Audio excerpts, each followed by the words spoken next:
I thought Venti died like a year ago with the release of Inazuma, so imagine my surprise when his ult still worked on mushroom specters and the cool eremite people that hit the gritty in their spare time. Venti is the best crowd control character in Genshin Impact, when he works. He also was a drink size at Starbucks. As the first banner and Archon to come to Genshin Impact, Venti was incredibly broken on release. The only things that could really resist him were Meta Trolls, Ruin Guards, or boss enemies. But then, Inazuma happened and he fell off plus ratio.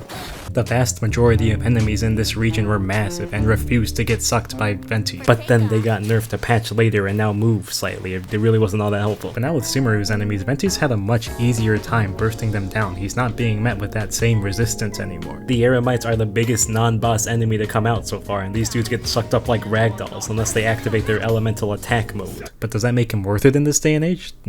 I don't know, probably. I think the main issue people have with Venti is based off of the Spiral Abyss, the meta. He either absolutely decimates a floor, or he gets absolutely decimated by the floor. There's no in between here. He will just about always make floors 9, 10, and 11 significantly easier, but floor 12 is a bit of a toss-up. You tend to see a lot more heavier enemies, and worse yet, more bosses. He's not completely unusable here, but he has a much more defined niche, whereas Sucrose and Kazuha have a much more generalized purpose, making them much more versatile by comparison. And they can also gather the bigger enemies more reliably. But what about outside of the Abyss? Venti's glaring weaknesses in the Abyss are a lot less apparent during exploration. The worst you get are bosses, which is a mild inconvenience more than anything. Farming domains becomes significantly easier. Exploration becomes easier due to his elemental skill, and you'll have a much easier time with random camps of awkwardly placed enemies, especially in some commissions. I just used the word easier 3 times because that is just how easy Venti makes life in this game, unless there's a boss. And even then you can still stall out a bad situation with your elemental skills. So Venti is very much a do or die character, but despite filling a very particular niche, nobody can really match his crowd controlling ability. If you have established teams already, Venti isn't so much of a necessity as he is a convenience or luxury to have around. If domains or abyss floors swarming with outspread enemies is too much of an inconvenience for you, then this is almost definitely a character you want to pull for.